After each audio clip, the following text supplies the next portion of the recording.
Olá, meu povo! Acorda, porque estamos com sono? Sim, com certeza. Porém, contudo, todavia, vamos estudar, porque é isso que temos para a nossa noite. E semana decisiva, Delta, Santa Catarina, e eu quero passar para vocês algumas recordações, temas do coração para você levar para sua prova. E é isso. Deixa eu te falar. Beijo enorme aí para quem está acompanhando a gente. Quem já estiver acompanhando a gente já me manda um oi. Já me manda um oi aqui no chat. M Freitas já mandou um oi. Eu tô toda embolada aqui nos fios, gente. E eu tô com uma música na cabeça que é não sei o que lá, pastorar de calma, com meu copão na mão. Eu tô com essa música infernal na minha cabeça. E o pior de tudo, eu tô com a música infernal na minha cabeça e eu não sei cantar a música. Olha que beleza. Olha que boniteza.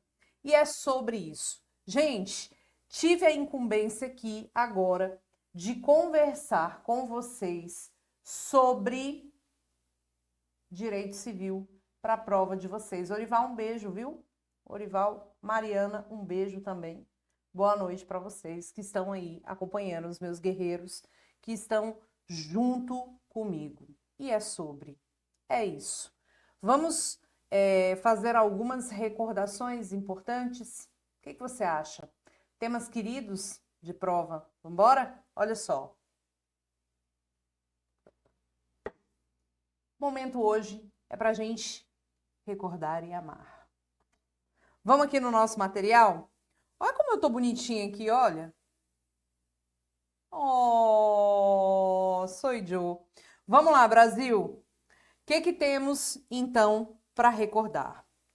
Eu gostaria de começar trabalhando com vocês temas queridos de prova de delegado e que sempre são cobrados. E eu começo com uma questão importantíssima, que é a possibilidade, um tema que foi discutido, né, no nosso plenário do STF, pela ADI 4275, tema queridíssimo, ó o avião passando, tema queridíssimo de prova. E por que eu quero estabelecer esse tema com vocês? Essa questão, ela trabalha a situação dos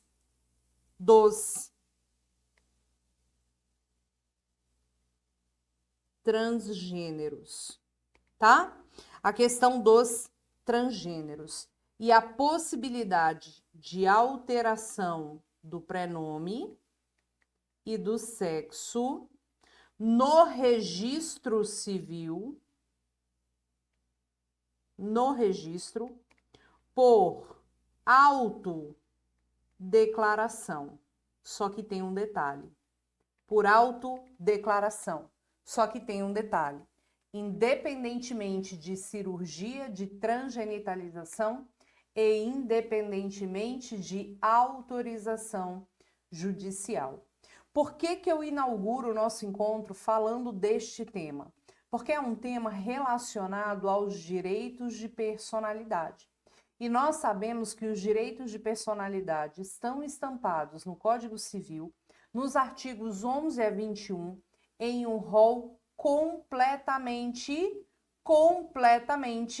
exemplificativo. E o direito ali dos transgêneros se consolidou neste julgado aqui, que também já teve objeto de discussão por meio de recurso extraordinário. Nós já tivemos o debate também no âmbito do STJ e pautado no entendimento do Supremo, hoje nós temos a consolidação da informação de que quando o transgênero quiser alterar o prenome e o sexo no registro civil, poderá fazer por meio de autodeclaração direto no cartório, independentemente de cirurgia de transgenitalização, de alteração de sexo e independentemente de autorização judicial, tá bom? Isso foi uma longa caminhada de transformação e eu venho percebendo que o tema, apesar de não ser mais novidade, continua sendo recorrentemente objeto de prova. Aproveito o momento também para recordar a você um outro ponto importante. No Brasil,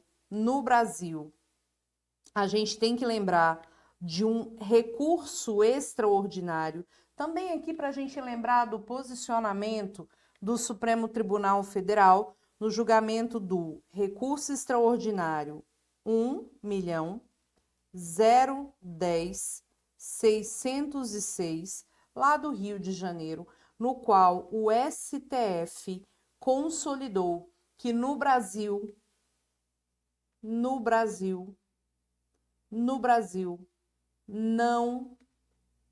há direito. A professora não sabe mais nem escrever, coitada. Não há direito ao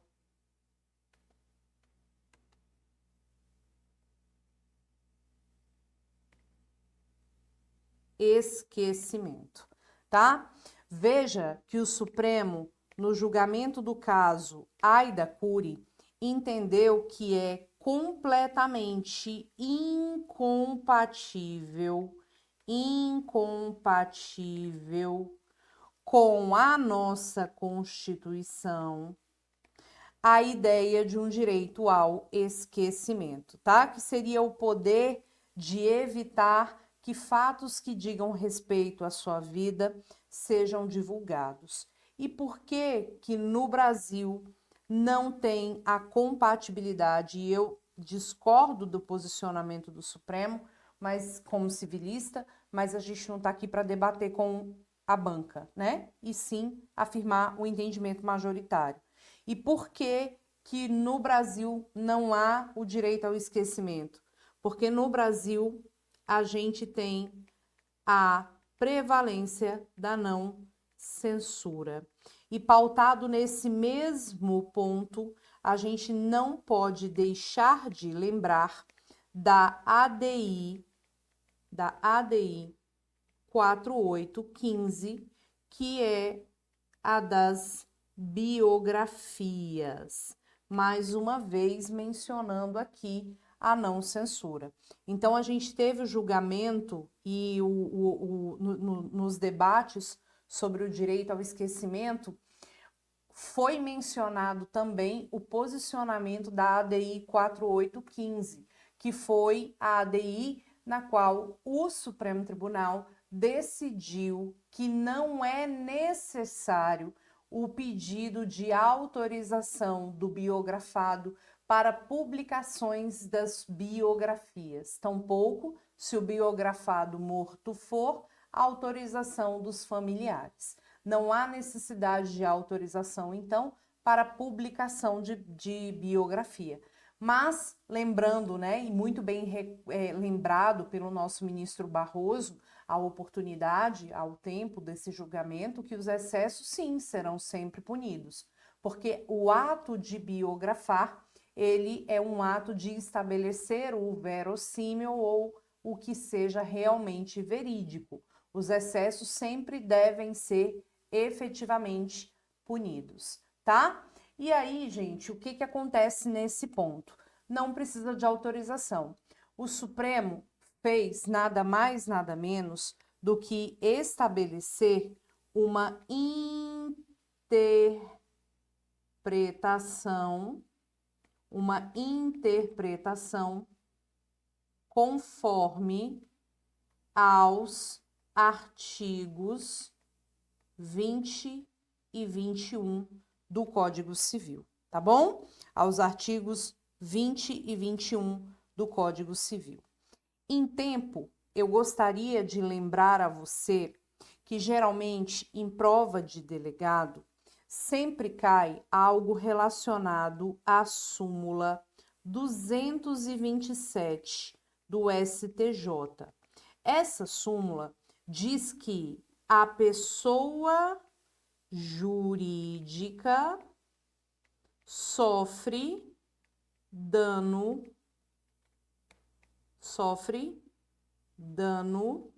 moral, tá? Sofre dano moral. Só que aqui é bacana a gente recordar um ponto importante. Quando a gente fala de dano moral, nós estamos falando basicamente de violação de direito de personalidade. Direito de personalidade são esses direitos ligados à dignidade da pessoa humana. Então, quando a gente fala de direitos ligados à dignidade da pessoa humana, nós estamos, óbvio, falando de direitos que são ligados à pessoa natural, ao ser humano. E daí vem uma ideia de uma das características dos direitos de personalidade, que é a característica de serem os direitos de personalidade inatos. Prof, como assim inatos? Vamos aqui no material. Os direitos de personalidade, para te explicar a amplitude dessa súmula 227, tá? Beijo, Cleiton. Olha só, a amplitude da súmula 227. Os direitos de personalidade, eles têm uma característica que significa dizer que são inatos, ou seja, são inerentes à própria pessoa natural. Então, quando você viola a honra de uma pessoa, o nome de uma pessoa, ou a integridade física de uma pessoa, nós podemos estar diante da possibilidade de um dano moral, por exemplo. Agora, quando a gente fala aqui que a pessoa jurídica pode sofrer um dano moral, estamos afirmando que a pessoa jurídica tem direito de personalidade? Muito cuidado com isso. A banca de vocês gosta desse tema. Isso tem previsão no artigo 52 do Código Civil. Esse artigo diz que aplica-se no que couber, a proteção dos direitos de personalidade às pessoas jurídicas. Então, a gente tem aqui que aplica-se no que couber a proteção dos direitos de personalidade. Aplica-se no que couber a proteção dos direitos de personalidade às pessoas jurídicas. Então, não podemos afirmar que as pessoas jurídicas possuem direitos de personalidade, porque no final das contas não é isso.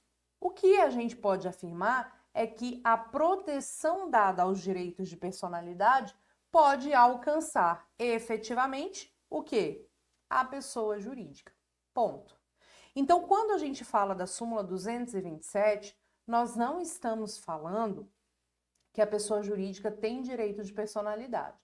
Nós estamos falando, a bem da verdade, que a proteção dada aos direitos de personalidade pode ser aplicada, estendida, ampliada, transcender às pessoas jurídicas. Até aqui, beleza. Agora, detalhe importante. Detalhe importante. Quando essa súmula foi pensada, ela foi pensada para ser aplicada ab início, em tese, num primeiro momento, às pessoas jurídicas de direito privado. Para proteger a pessoa jurídica de direito privado em relação às questões de manifestação de pensamento, tá? Manifestação de pensamento. Então, as pessoas jurídicas de direito privado poderiam estar aí protegidas, estão protegidas em relação às manifestações de pensamento.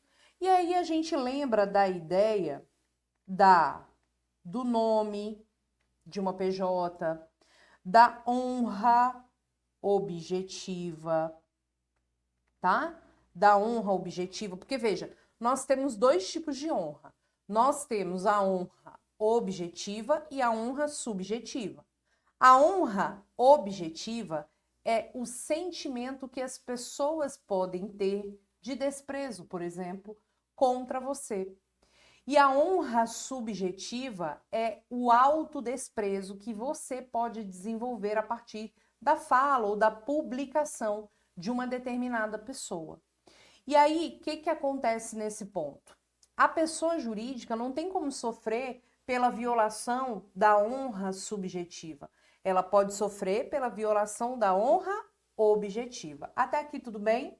Beleza?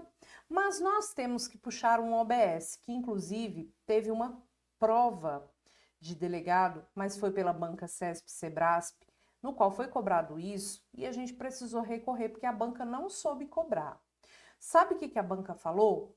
Pessoa jurídica de direito público não sofre dano moral. Muito cuidado com isso. Até pouquíssimo tempo, o entendimento era de que realmente não. PJ de direito público não tem como sofrer dano moral, aplicando no mesmo sentido da PJ de direito privado. Quem são as PJs de direito público? É o que a gente chama carinhosamente de fazenda pública. É a União, estados, DF, municípios, suas respectivas autarquias e fundações públicas de direito público, que são verdadeiras autarquias fundacionais ou fundações autárquicas, são autarquias. Então, PJs também de direito público. Aí, o que acontece? Deixa eu ligar esse ar aqui, porque eu tô o quê? Oh, ligue, meu filho. Oh, ligou. Então, as pessoas jurídicas de direito público, a gente tinha esse posicionamento no STJ, mas isso mudou. Isso mudou com o julgamento do caso Georgina de Freitas. Georgina de Freitas, não sei se você se recorda ou se você sabe o que aconteceu, era uma advogada que até faleceu recentemente, ela era muito conhecida pelas cirurgias plásticas que ela fazia no rosto para se livrar, né, das prisões e do reconhecimento das pessoas. Georgina foi a responsável por organizar um dos maiores golpes que nós tivemos no Brasil em relação a um órgão público, que no caso foi o INSS, um órgão público não, uma autarquia, né? Como é que fala? Uma pessoa jurídica de direito público, uma PJ de direito público, órgão não. E aí, o que aconteceu? Ela deu um golpe no INSS. E no que consistia esse golpe? Consistia em demandas judiciais que discutia benefícios de determinadas pessoas junto ao INSS. E a quadrilha contava com funcionários, servidores do próprio INSS, que é uma autarquia, servidores da Justiça Federal, magistrados federais. E os processos, eles vinham com condenações absurdas contra o INSS. E aí, os valores nunca chegariam e nunca chegavam nas mãos dos beneficiários. Era repartido ali entre os componentes da quadrilha. E aí, Georgina ficou rica milionária. E o que aconteceu? O caso chegou no STJ, né? Passou pela Justiça Federal, pelo TRF, chegou no STJ. E quando chegou no STJ, o que aconteceu? Discutiu-se sobre o dano moral à pessoa jurídica de direito público. E o STJ falou assim, para tudo. Gente, a pessoa jurídica, né, embora a questão do dano moral tenha sido pensado num primeiro momento aqui para as PJs de direito privado, não podemos esquecer que no caso da PJ de direito público, nós também podemos ter o dano moral se o ato praticado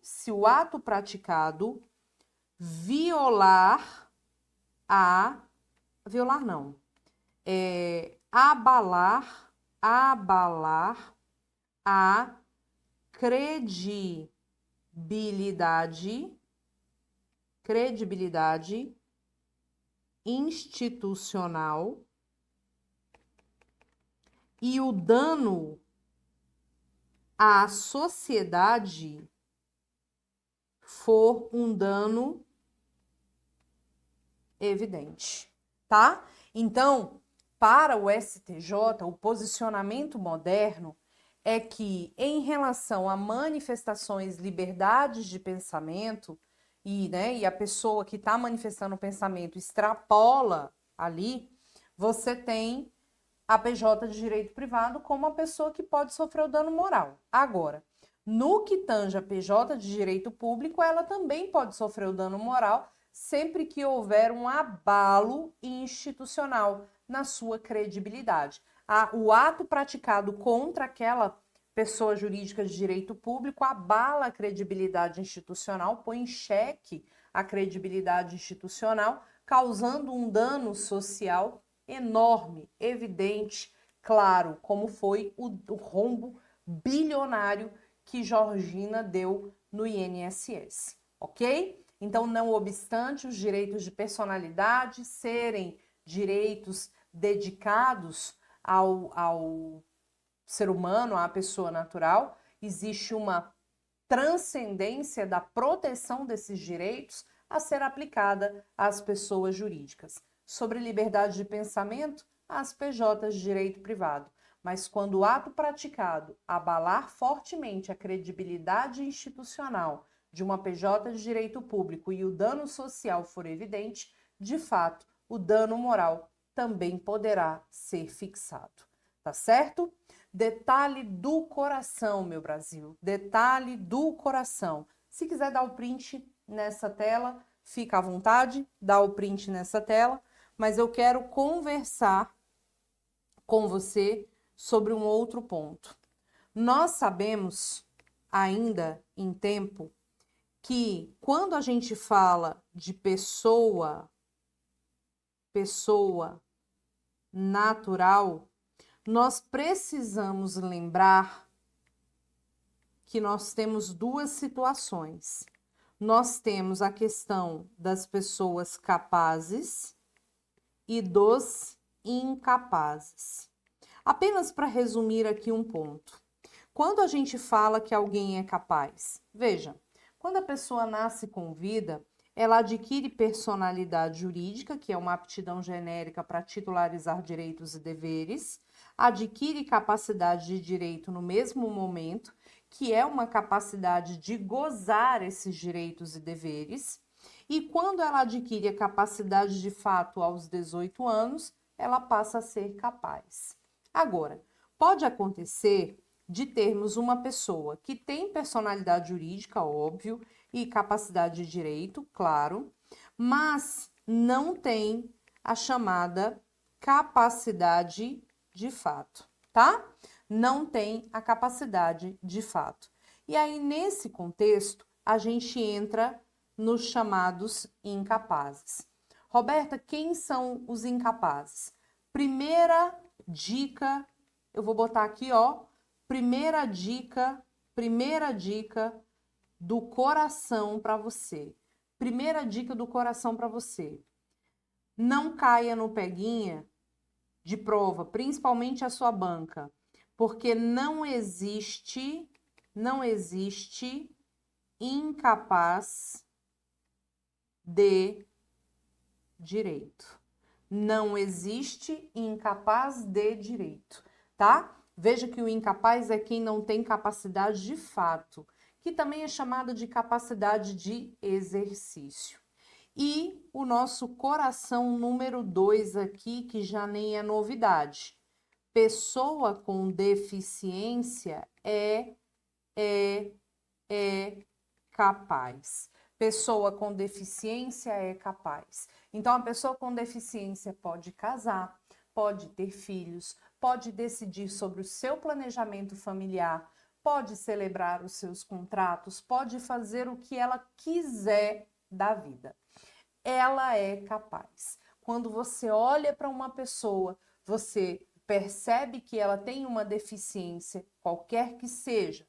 Pela deficiência, você não pode concluir que essa pessoa é incapaz, porque a capacidade se presume, tá?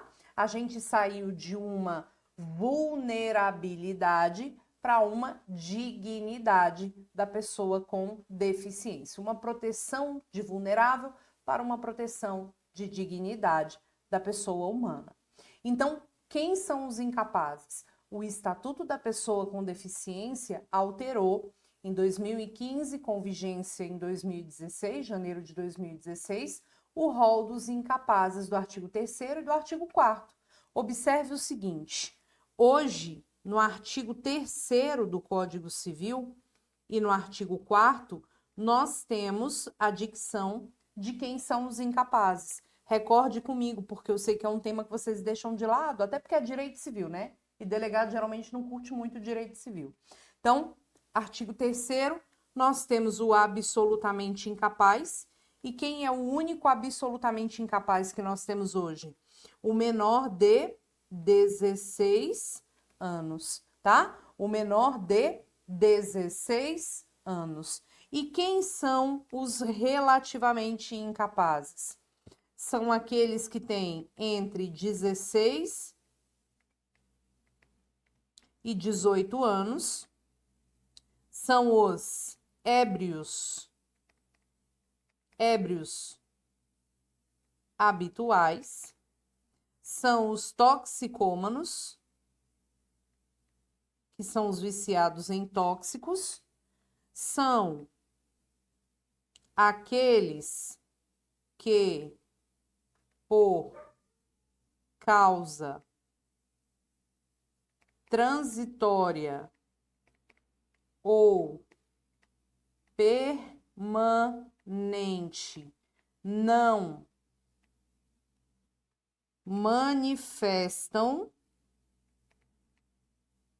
vontade, e também os pródigos.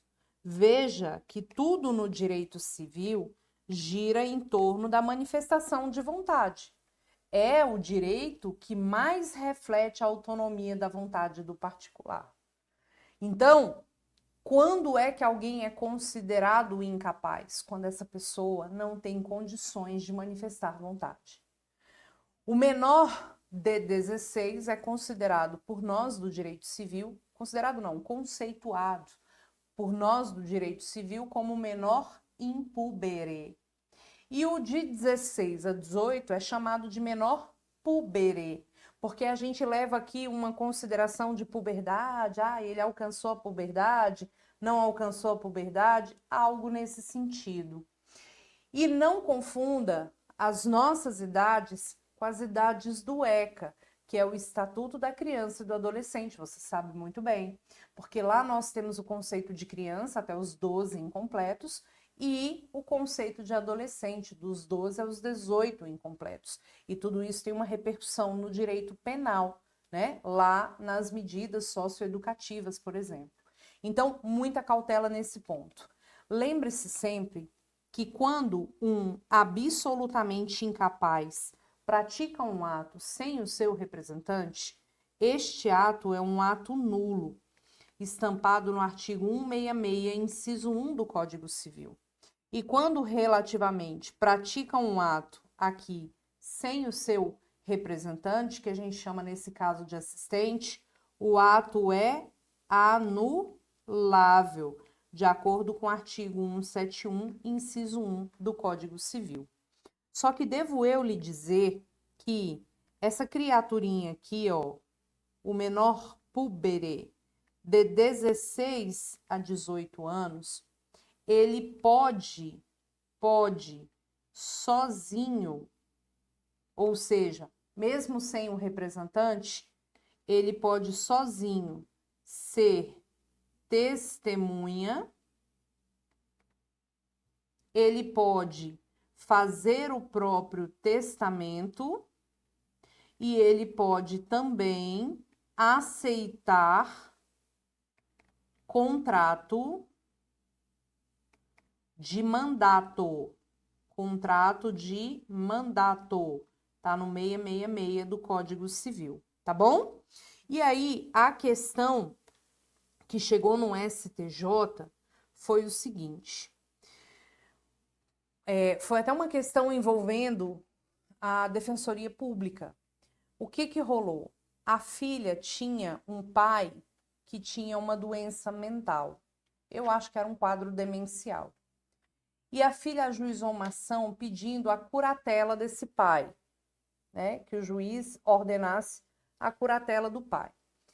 Quando as pessoas são maiores e são incapazes, elas são curateladas. Nós sabemos que a curatela hoje é uma medida excepcional, porque, via de regra, a pessoa com deficiência é capaz. Quando ela tiver discernimento, mas precisar apenas de um cuidado, de um apoio, a gente entra com a tomada de decisão apoiada, na qual o juiz nomeia 2 apoiadores para ajudarem aquela pessoa a tomar a decisão, né, da vida civil. E, no final das contas, a gente vai observar aqui o seguinte: essa moça deu entrada no pedido de curatela do pai e o juiz fixou a curatela a favor da filha, declarando aquele pai absolutamente incapaz. O pai tinha lá seus 80 anos de idade. Então, não está correta a decisão. Essa decisão não é uma decisão correta, porque hoje a gente não pode falar de uma incapacidade absoluta de uma pessoa acima dos 16 anos. Ainda que ela não manifeste conhecimento nenhum, discernimento de nada, a gente não pode trabalhar com essa possibilidade. Por que que não pode? Justamente porque o único absolutamente incapaz, está aqui, é o menor de 16 anos, tá bom? O menor de 16 anos, certo? Bom, lembrando, inclusive, um ponto importante. A pessoa que é analfabeta, essa pessoa, ela é capaz, né? Ela pode manifestar vontade. E aí, teve um caso que chegou no STJ, e é um caso que eu gosto sempre de mencionar nas provas de delegado, eu vou colocar aqui em cima, tá? É o recurso especial. Vou botar aqui, ó. Vou botar aqui, ó. Ó, peraí. É o recurso especial 1.868.099 lá do Ceará, que foi um caso de uma pessoa analfabeta que celebrou um empréstimo, você que está fazendo prova para delegados, concursos aí e as questões, né, de prova, você viu que isso aqui geralmente cai. A pessoa analfabeta que celebra um empréstimo consignado. E aí, essa pessoa pode fazer um empréstimo, eu vou botar aqui, consignado, normalmente, cuidado, porque o STJ tem o entendimento de que não é válido, não tem validade, vou botar aqui, ó, não tem validade, o contrato de empréstimo consignado que seja firmado pelo analfabeto quando consta apenas a digital. Botou o dedão lá do cara. Não. Na verdade, alguém tem que assinar por ele a rogo. Para ter este contrato validade, alguém terá que assinar pelo analfabeto a rogo.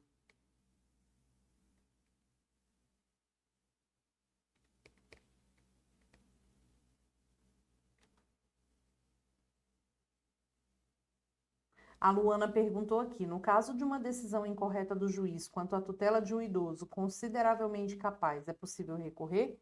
Sempre, com toda a certeza do mundo.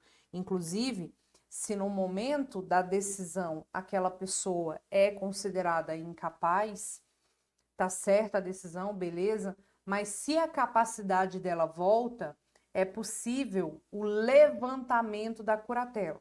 Quando a gente fala levantamento da curatela, nós estamos dizendo de mais a mais que é o desfazimento da curatela, tá? Se o processo já tiver terminado por uma decisão judicial transitada em julgado, é possível a abertura de um novo processo para poder rever a questão da curatela ou simplesmente removimentar este processo que passou, tá bom? Vamos lá.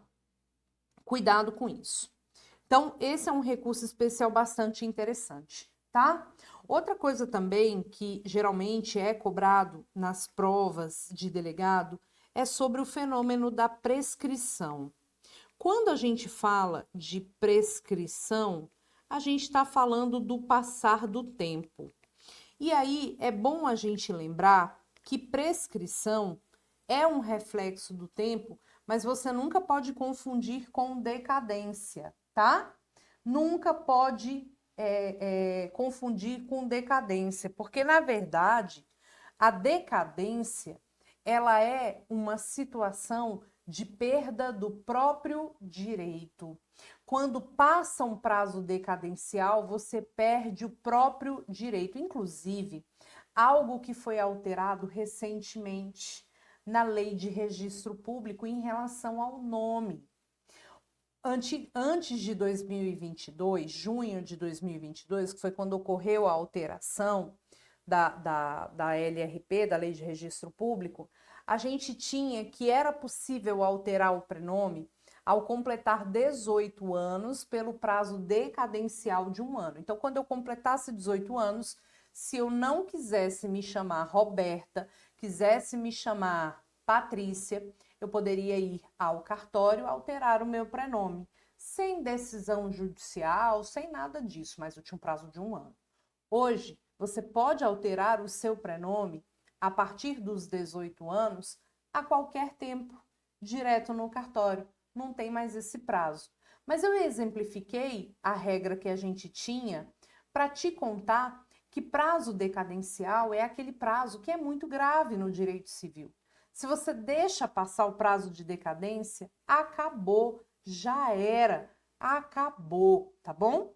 Não tem mais o que fazer. Agora, quando você está diante de um prazo prescricional, existe uma sacada, porque prazo de prescrição é sempre o credor cobrando o devedor. É sempre o credor cobrando o devedor. Todo prazo de prescrição está estampado em 2 artigos, o 205 e o 206. E são sempre prazos previstos em lei, são sempre prazos previstos em anos e são sempre prazos que não podem ser alterados pela vontade das partes, tá? O artigo 205 diz respeito ao prazo decenal, que é o prazo de 10 anos. E o artigo 206 fala do prazo de 1, 2, 3, 4 e 5 anos. Para casos específicos previstos no parágrafo 1º, parágrafo 2º, parágrafo 3º, parágrafo 4º, parágrafo 5º. Detalhe do coração para os casos de prescrição relacionados ao parágrafo 3º em relação à responsabilidade civil extracontratual, ou seja, a questão da responsabilidade civil aquiliana, quando você está diante daquela situação do fato de viver a vida e causar dano a alguém. É a reparação civil. O prazo prescricional de 3 anos. O prazo de 10 anos, ele é um prazo geral. Ele é um prazo geral. Ele é um prazo geral e ele é um prazo máximo de prescrição que nós temos. Por que eu digo geral? Sempre que o caso não estiver no rol do 206, você vai aplicar o prazo de 10 anos. E o STJ assentou o entendimento de que o prazo prescricional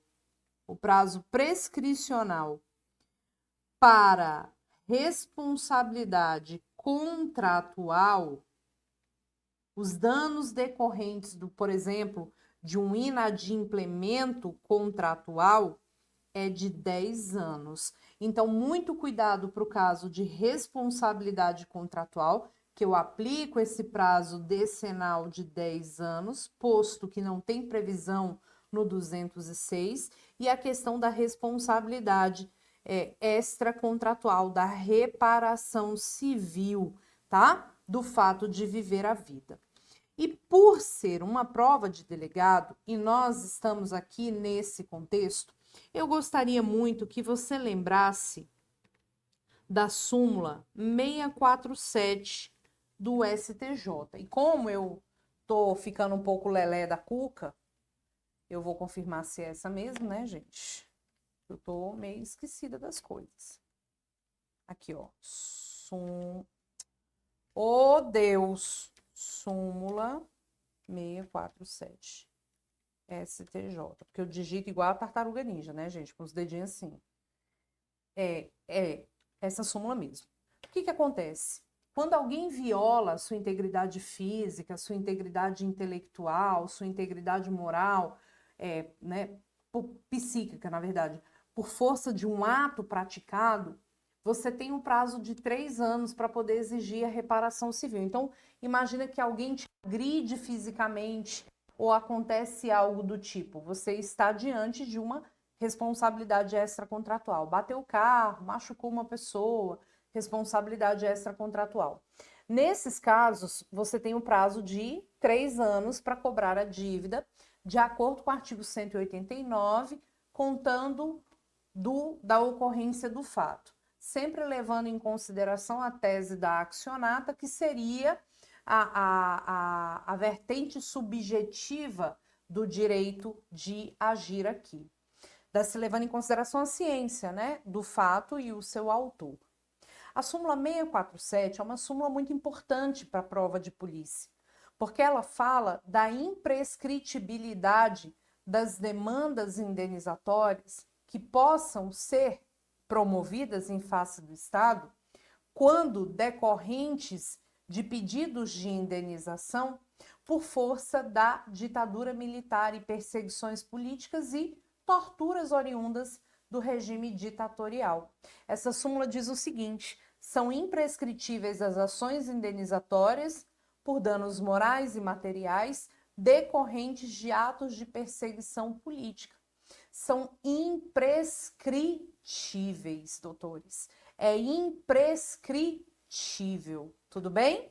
Show de bola. Agora, detalhe do coração também. Professora, tudo para você é detalhe do coração. Pois muito que bem, Detalhe importante para a gente aqui e eu vou botar de laranja, o artigo 935 do Código Civil. Por que eu destaco com muito carinho o 935? Porque esse artigo, ele é um artigo que fala da questão da responsabilidade civil, criminal e da responsabilidade civil criminal, da responsabilidade civil e criminal. A responsabilidade criminal independe da responsabilidade civil. É certo que nem todo ilícito civil é também criminal. Exemplo, o adultério. O adultério é um ilícito civil que não é mais crime. Mas quando você estiver diante de um ilícito que é, ao mesmo tempo, um ilícito civil e um ilícito criminal, a gente tem que lembrar que as esferas criminal e civil são completamente independentes. O que acontece no crime fica no crime, o que acontece no civil fica no civil. A gente só vai ter a interferência de algo que acontece no criminal aqui no civil quando no crime ficar provada a ausência de materialidade ou autoria do fato. Então, de regra, Se alguém lá no crime é condenado, aqui no cível pode não ser, e vice-versa, porque as esferas são independentes, tá? Volta aqui. Então, muito cuidado com esse artigo 935, tá? Algo também, como é que fala? Bastante interessante e que é um ponto que, como é que fala? É de concurso de polícia, é a questão da cobrança da dívida de jogo no Brasil. Você sabe que nós temos jogos, todo mundo joga, né? Todo mundo joga. Eu, por exemplo, adoro jogar Uno. Inclusive, pergunta para o Érico Palazzo como ele se comporta, porque assim, todo mundo é amigo até começar um jogo de Uno. Certa vez eu estava jogando com o Érico Palazzo, a esposa dele maravilhosa, a Fernanda, esposa do Rodrigo Calado, Fernando Mesquita. Quase saiu tiro, porrada e bomba. Todo mundo é amigo até começar o Uno, né? E é isso. Então, todo mundo joga, né? Todo mundo joga. E no Brasil, nós temos variados tipos de jogos. Nós temos os jogos permitidos, tolerados e proibidos. O jogo permitido é o permitido, legalmente permitido. Então, quando você tem um jogo permitido, de fato, este jogo, se você sai vencedor, você pode ajuizar uma ação cobrando seus direitos, né? Cobrando seus direitos. Agora, se você tem um jogo proibido, esse jogo proibido é contravenção penal, que vocês estudam aí no direito penal como sendo chamado por alguns doutrinadores como crime anão ou delito liliputiano, né? É uma contravenção penal. E o jogo proibido é proibido porque ele deixa ao critério do apostador somente o envolvimento da sorte ou azar, aquelas maquininhas de caça-níquel. Você fica ali, ó, é só sorte ou azar que vai fazer você ganhar ou você perder, né? E aí, o que a gente tem nesse ponto? Você não pode cobrar. Se você ganha, você não pode cobrar, você está no âmbito das obrigações naturais. O jogo tolerado, ele é tolerado porque, assim, ele não tem previsão na lei, o Estado não vai te acobertar, mas ele é tolerado porque ele envolve a sorte azar e o conhecimento técnico, como, por exemplo, um jogo de pôquer, né? O pôquer você tem que saber jogar, não é só a sorte. Você pode me entregar todas as cartas do baralho, eu não sei jogar isso. Não vai adiantar eu ter sorte, não adianta. Você tem que ter um conhecimento técnico para essa finalidade. O jogo tolerado e o jogo proibido, eles constituem no Brasil, para o direito civil, a obrigação natural. A obrigação natural é aquela obrigação que não tem exigibilidade. Ela não pode ser cobrada judicialmente, tá? Ela tem as mesmas características de uma obrigação, credor, devedor, prestação, objeto da prestação, mas ela não pode ser cobrada efetivamente. É uma obrigação natural.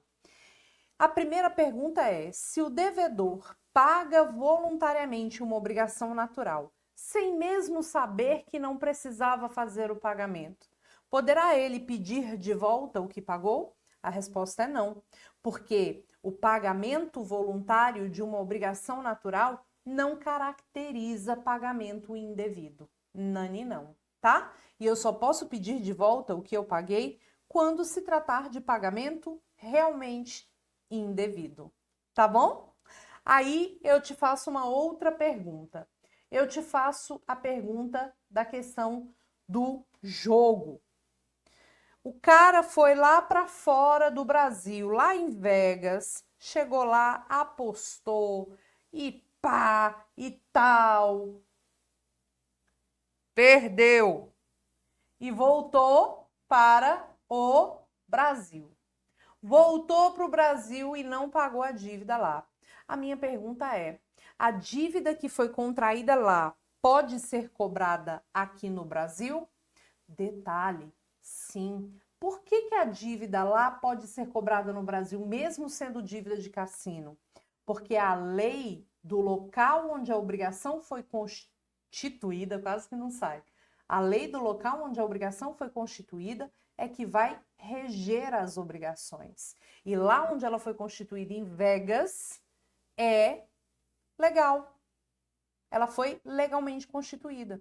Então, se o sujeito mora no Brasil, eu posso cobrar esta dívida no Brasil e não vai caracterizar nada de errado, né? O jogo contraído por um brasileiro que é domiciliado no Brasil, lá fora, o cassino lá pode ajuizar essa ação aqui no Brasil para cobrar essa dívida, tá bom? Vai ter que pagar, isso mesmo, Cleiton.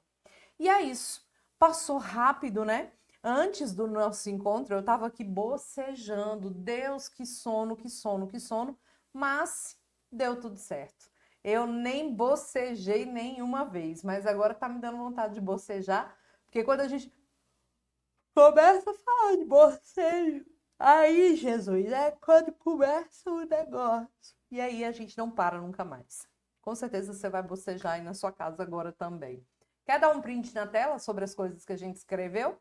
Vamos lá. Foi a nossa primeira telinha, tá? Foram alguns apontamentos aqui para você recordar.